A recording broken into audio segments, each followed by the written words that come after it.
So I've had this Acer Nitro 5 going on 4 or 5 years now. It has a 7th gen 7300HQ Intel processor, 8 gigs of RAM, and an NVIDIA GTX 1050. Still perfectly good for normal use.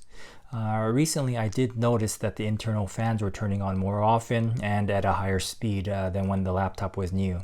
It was also getting pretty hot. So the first thing I did was clean the fans and redo the thermal paste. Actually, I'll insert a picture of how dirty the fans and fins were. Definitely quieter, but still running hot, and the fans were still going. So, I'd like to get as much life out of this unit and prevent thermal throttling of the CPU and GPU. So, I figured I'd give a very popular laptop cooling pad a try. I purchased the HAVIT HV-F2056 cooling pad. This supports laptops up to 17 inches in size. It comes in several colors. I just happen to choose the one that's black with blue LED fans. This package comes with the cooling pad, USB cable, and also a user's manual. So, the unit is pretty lightweight. The front mesh is made out of metal. Comes with 310 millimeter fans, and the documentation says they produce 65 CFM. Width is, 14 7/8. Depth is 11 inches. I personally don't move my laptop around very much, but I'd consider this small enough where it's portable if required. Alright, there appears to be a power switch on the back of the unit. Looks like it's a 1-speed unit. There are 2 USB ports. Looks like one's to power the pad itself, and the other one can be used for other devices. And this unit does come with feet that fold out that allow you to adjust the height of the unit. They do come with nice rubber pads to prevent slippage. Alright, and next let's test out one of my main concerns, and that's just the noise levels.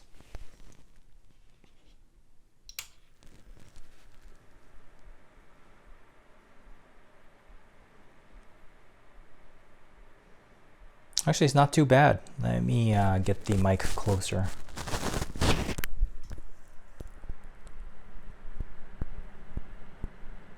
It's probably about 4 inches away.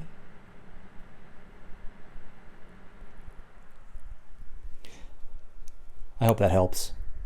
And for completeness, my laptop does have vents near the back of the laptop where the CPU, GPU, fans, and heat pipes are. Alright, and now I want to test the temperatures. So for consistent repeatable results, I'm going to be using the ADA64 software, the trial version. I'm going to run the test 3 times. First in the stock configuration, next with the cooling pad flat and on, and then for the final test I'm going to run it with the cooling pads with the legs extended. So, I'll run each test for 10 minutes to get everything warmed up, and then allow maybe about 15 minutes or so for the laptop to cool down between tests. Let's now get some baseline numbers. So I'm going to launch the stability test. And I'm going to keep the default options, stress CPU, stress FPU, stress cache, stress system memory. Let's see, and then current core temperatures are between 42 and 51 degrees. I'm going to start the test.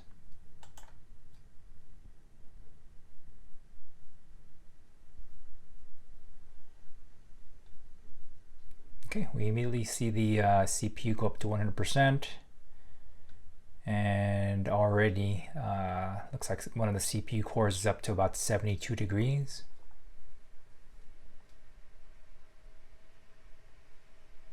Oh, and the laptop fans are definitely ramping up.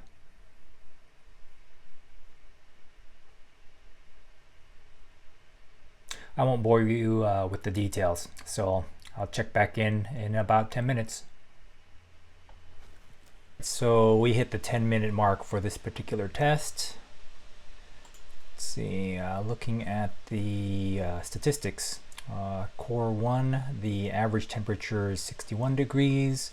Core 2, 74 degrees. Core 3, 61 degrees.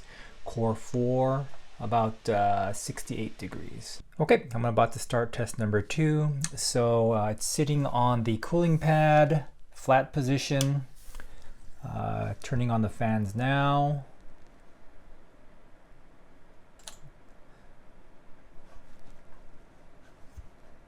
Launching the stability test. Same config. I'm going to start the test.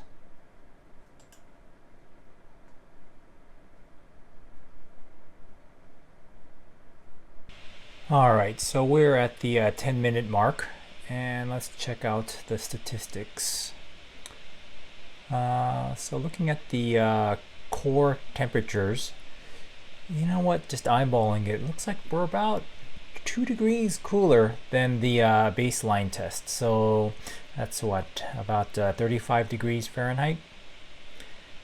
Okay, let's proceed with test number 3 with the laptop stand with the back legs extended.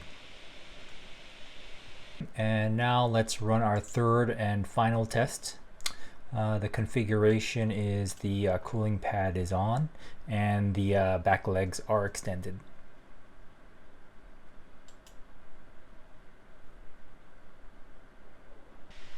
Alright, so that's been about 10 minutes with the cooler on and the back legs extended. Let's take a look at the temperatures. Actually with the rear legs out, it appears to be 4 to 5 degrees cooler than the original configuration where it was flat on the desk. So what is that, about 40 degrees Fahrenheit cooler? It's noticeable. All right, let's run some numbers. Well, I'm glad I went through the actual numbers because me eyeballing it was off. So with the cooling pad in the flat configuration, it was 34.475 degrees Fahrenheit cooler. With the legs extended, it was 35.825 degrees cooler on average. I was a bit expecting more of a temperature difference, but I have a feeling that cleaning up the fans, reapplying the thermal paste, and the fact that this was a more robust laptop to start off with helped with keeping the initial temps down. Overall, I'm happy with the purchase. I barely noticed the additional fan noise, and I'm content in knowing that the decreased temperatures will help with the longevity of this laptop. I'll put a link of this laptop cooler in the description below. If you found this video helpful, please consider becoming a subscriber. Thank you.